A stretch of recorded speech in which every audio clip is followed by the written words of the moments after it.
So hey everyone, welcome back to my channel. तो ये है lecture number 7 of your text book of nutrition in animals. So let's begin it. आज हम the small intestine को cover करने वाले हैं कि आखिर ये स्मॉल इंटेस्टाइन होती क्या है। The small intestine is highly coiled and is about 7.5 metres long. जो हमारी स्मॉल इंटेस्टाइन होती है वो बहुत ज़्यादा कॉइल्ड होती है, हाईली कॉइल्ड होती है। इस चीज़ का आप स्ट्रक्चर देख चुके हैं स्मॉल इंटेस्टाइन का। स्मॉल इंटेस्टाइन का स्ट्रक्चर कुछ इस तरीके का होता है।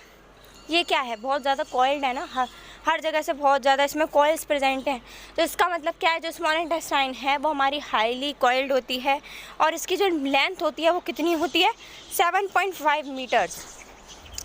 It receives a secretion from the liver and the pancreas. इसके अंदर सीक्रेशन कहाँ से आता है, मतलब ये है तो एक ऑर्गन, इसमें सीक्रेशन होता है ग्लैंड्स का सॉरी। तो वो कौन सी ऐसी ग्लैंड्स है जो अपना सीक्रेशन स्मॉल इंटेस्टाइन में डालती हैं? तो those glands are liver and pancreas. Besides its wall also secrete juice. इसकी जो वॉल होती है स्मॉल इंटेस्टाइन की, वो भी क्या चीज़ रिलीज़ करती है, जूसेस को रिलीज़ करती है। The liver is a reddish brown gland situated in the upper part of the abdomen on the right side. Liver का आप जब भी डायग्राम देखेंगे तो लिवर हमारा कुछ इस तरीके का ऑर्गन होता है। दो पार्ट्स में डिवाइड होते हैं। इसका फर्स्ट लोब ये होता है, सेकंड लोब ये होता है। दो लोब्स में डिवाइडेड होता है लिवर हमारा। तो जो लिवर है हमारा वो कैसा है, रेडिश ब्राउन ग्लैंड है, situated in the upper part of the abdomen. Abdomen होता है हमारा पेट, जो एब्डोमेन के अपर पार्ट मतलब ऊपर वाले पार्ट पे प्रेजेंट होता है। It is the largest gland in the body. हमारी बॉडी की सबसे बड़ी ग्लैंड मानी जाती है कौन, liver. It secrets bile juice. ये क्या चीज़ रिलीज़ करती है, बाइल जूस को रिलीज़ करती है। That is stored in a sac called gall bladder, जो कि स्टोर हो जाता है किसके अंदर, एक सैक के अंदर। सैक का मतलब होता है थैला, एक थैले के अंदर। उस थैले को हम क्या बोलते हैं, गाल ब्लैडर बोलते हैं।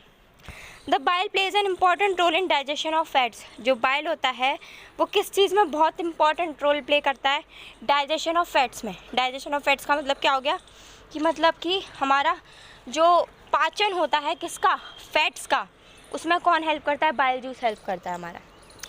ओके, तो ये बात होगी हमारी लिवर की। लिवर हमारा सीक्रेशन करता है, सीक्रेट करता है ऐसे एंजाइम्स को, ऐसे मटेरियल को, ऐसे जूसेस को जो किस चीज़ के सीक्रेशन में हेल्प करते हैं, फैट के। और वो जो जूस होता है वो जाके किस में स्टोर हो जाता है, गाल ब्लैडर में स्टोर हो जाता है।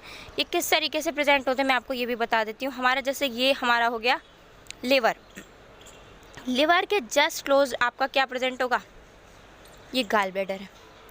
लिवर के सीक्रेशन निकले, ओके, और ये जाके किस में मिल गए, गाल ब्लैडर की ग्लैंड में मिल गए, और ये जाके कहाँ जा रहे हैं हमारे, ये स्मॉल इंटेस्टाइन में खुल रहे हैं। तो ये अपना सीक्रेशन रिलीज़ करेगा और वो किस में जाके स्टोर हो जाएगा, गाल ब्लैडर में जाके स्टोर हो जाएगा।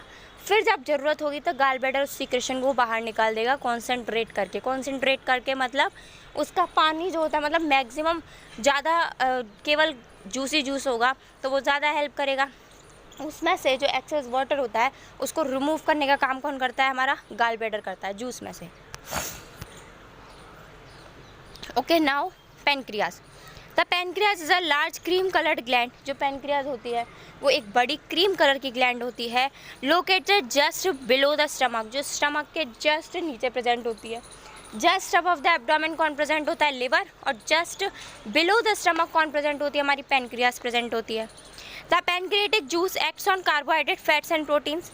जो हमारी पैनक्रिएटिक जूस होती है वो किस पे काम करती है, वो सब पे काम करती है, कार्बोहाइड्रेट पे भी, फैट्स पे भी और प्रोटीन्स पे भी।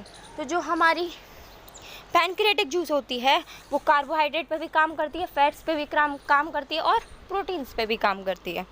And changes them into simpler forms, और उसको किस में बदल देती है, सिंपलर फॉर्म्स में कन्वर्ट कर देती है। सिंपलर फॉर्म्स का मतलब हो गया और ज़्यादा कॉम्प्लेक्स से, मतलब जटिल से और ज़्यादा छोटे छोटे पार्ट्स में कन्वर्ट कर देती है।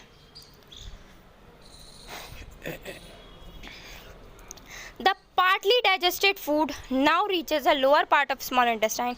जो पार्टली डाइजेस्टेड का मतलब होता है जो हाँ हम कह सकते हैं कि डाइजेस्ट हो भी गया, और हम ये भी कह सकते हैं कि अच्छी तरीके से अभी डाइजेस्ट नहीं हुआ अच्छे तरीके से।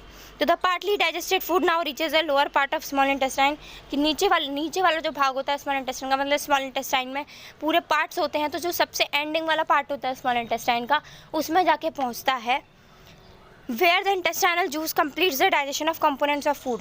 जहाँ पर अब इसका मतलब समझने की कोशिश कीजिए। आपके जो पार्टली डाइजेस्टेड फूड होता है वो lower part of small intestine में पहुँच गया, जहाँ पर क्या चीज़ रिलीज होती है, इंटेस्टाइनल जूसेस रिलीज होते हैं जो क्या करते हैं, डाइजेशन ऑफ ऑल कंपोनेंट्स, मतलब सब चीज़ें डाइजेस्ट हो चुकी हैं लेकिन उनका कहते हैं हल्का हल्का मॉडिफिकेशन बाकी है अभी, तो वो हल्का हल्का जो मॉडिफिकेशन होता है वो last part of small intestine में कंप्लीट हो जाता है। The carbohydrates get broken down into simpler sugar such as glucose, fats into fatty acids and glycerol, और प्रोटीन्स इनटू अमीनो एसिड्स। जो हमारी कॉम्प्लेक्स चीज़ें होती हैं वो और ज़्यादा सिंपलर चीज़ों में तोड़ देता है कौन, इंटेस्टाइनल जूस। जैसे कि कार्बोहाइड्रेट है हमारा, उसको वो किस में तोड़ देगा, सिंपलर शुगर्स में तोड़ देगा, जैसे कि ग्लूकोज हो गया, फ्रक्टोज हो गया, कई सारे हमारे स्मॉल छोटे छोटे शुगर्स होते हैं उनमें तोड़ देता है। तो कार्बोहाइड्रेट किस में कन्वर्ट हो जाता है, ग्लूकोज में, सिंपल शुगर्स में। फैट्स हमारा किस में कन्वर्ट हो जाता है, फैटी एसिड्स और ग्लिसरॉल में। और प्रोटीन्स हमारा किस में कन्वर्ट हो जाता है, अमीनो एसिड्स में। तो जो कॉम्प्लेक्स शुगर्स होती हैं, जो कॉम्प्लेक्स चीज़ें होती हैं, उनको सिंपलर सब्सटेंसेस में तोड़ने का काम कौन करता है, हमारा इंटेस्टाइनल जूसेस करते हैं। Clear? Now this one. The working of stomach was discovered by a strange accident। जो स्टमक की जो वर्किंग है उसको एक मतलब अजीब तरीके से कहते हैं, जिसको डिस्कवर ना करना चाहा हो फिर भी वो डिस्कवर हो गया हो, इस तरीके से हुआ था। In 1822 a man named Alexis Martin was badly hit by a shotgun। 1822 की बात है जब एक मैन था जिसका नाम था एलेक्सिस एस.टी. मार्टिन, जिसको बहुत बुरी तरीके से हिट किया गया था, किससे, एक शॉटगन से। शॉटगन का मतलब हो गया उनको बंदूक से मार दिया गया। The bullet had seriously damaged the chest wall. जो बुलेट थी उसने बहुत बुरी तरीके से क्या किया था, उनकी चेस्ट वॉल को घायल कर दिया था, मतलब चेस्ट वॉल को डैमेज कर दिया था। And made a hole in his stomach, और उनके स्टमक में एक छोटा सा क्या हो गया, छेद हो गया था।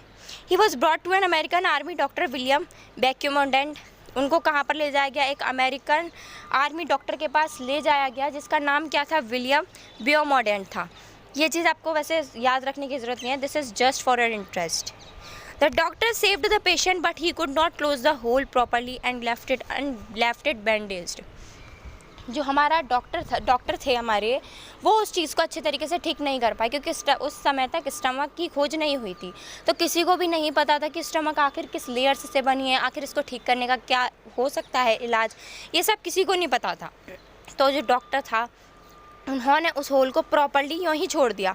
ब्यूमोडेंट took it as a great opportunity to see the inside of stomach. अब जो ब्यूमोडेंट कौन थे, डॉक्टर थे। तो वो जो डॉक्टर थे उनको एक बहुत अच्छा तरीका मिल गया, किस चीज़ का तरीका मिल गया उनको, कि एक बहुत अच्छी अपॉर्चुनिटी मिल गई, क्या चीज़ देखने के लिए, कि स्टमक के अंदर क्या क्या होता है, ये चीज़ देखने की उनको बहुत अच्छी अपॉर्चुनिटी मिल गई। He made some wonderful observation, उन्होंने कई सारे वंडरफुल ऑब्जर्वेशंस देखे। Beaumont found that the stomach was churning food. जो ब्यूमोडेंट थे उन्होंने क्या पाया कि जो स्टमक था वो क्या कर रहा था, चर्निंग फूड, मतलब कि खाने को पचा रहा था, खाने को अच्छे तरीके से दबा दबा के पचा रहा था। It's wall secreted a fluid, इसकी जो वॉल थी वो एक फ्लूइड सीक्रेट कर रही थी। मैंने आपको बताया था कि जो स्टमक होता है वो सीक्रेट करता है जूसेस, तो जो स्टमक है वो क्या चीज़ रिलीज़ कर रहा था, एक फ्लूइड रिलीज़ कर रहा था which could digest the food, शायद कि वो डाइजेस्ट कर सकता था, किसको, फूड को डाइजेस्ट कर सकता था।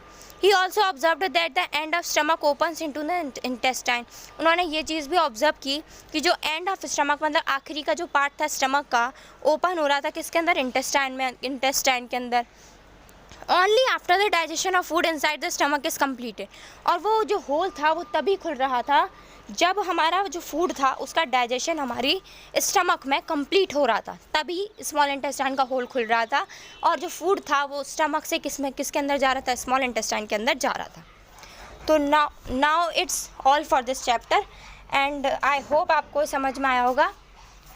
Don't forget to like, share and subscribe my channel and thanks again.